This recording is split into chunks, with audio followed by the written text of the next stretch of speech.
Today we'll be working on a 2007 Chevy Tahoe. We will need some standard tools to complete this job, and it will take about 30 minutes to an hour to finish this task.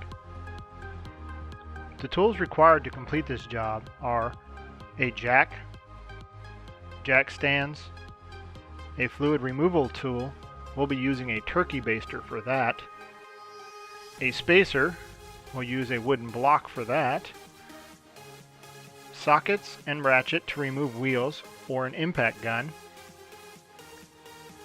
brake cleaner, brake fluid, a dead blow or rubber mallet, we will use an assistant to pump the brakes, a box end wrench or brake line wrench, tube and fluid catcher. A plastic bottle works well for this. You might also need a funnel. The first step is to chalk both the front wheels with a piece of wood or a wheel chalk to prevent the car from rolling. Then raise the back of the vehicle with a floor jack and lower it onto the pair of jack stands. Remove the rear wheels.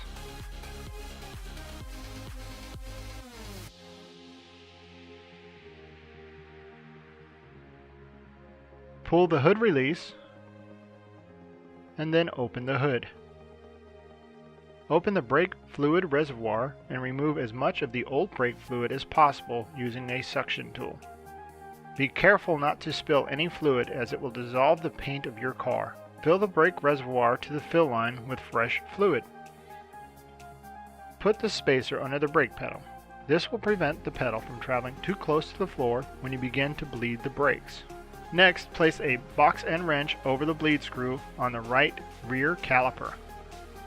Push a clear plastic tube over the nipple of the bleed screw and place the opposite end into a catch bottle. Tell your assistant to pump the brake pedal a few times until it becomes firm. This is especially important if you have just replaced your pads. Tap the caliper a few times with a rubber mallet or dead blow hammer. This helps to knock loose air bubbles that may be clinging to the inside surface of the caliper. Have your assistant push hard on the brake pedal and hold. With a quick motion, open the bleed screw about a quarter turn.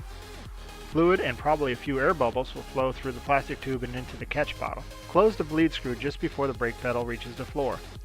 By using a spacer, you'll prevent it from bottoming out. Tell your assistant to release.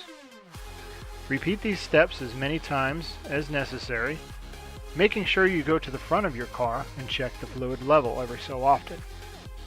You must not allow the level to fall beyond the point where you're sucking air into the master cylinder. Top off the brake fluid level and repeat the process for the driver's side rear caliper.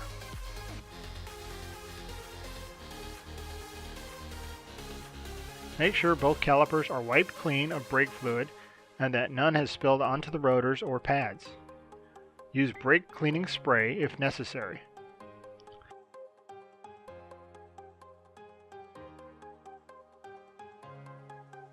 Reinstall the rear wheels and torque to factory specification. Then lower the vehicle to the ground. Now apply the parking brake. Chalk the rear wheels. Raise the front of the car with your floor jack and lower it onto a pair of jack stands. And remove the front wheels. Follow the exact same technique as with the rear wheels, starting with the passenger side caliper.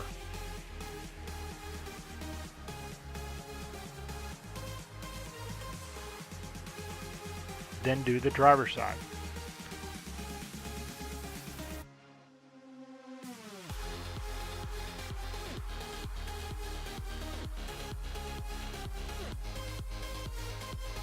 The fluid will flow faster out of the front calipers, so you will need to check the level in the brake fluid reservoir more frequently to avoid letting the fluid level drop too low.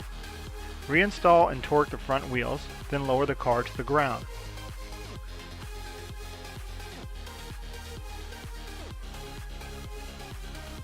Top off the brake fluid reservoir and replace the cap.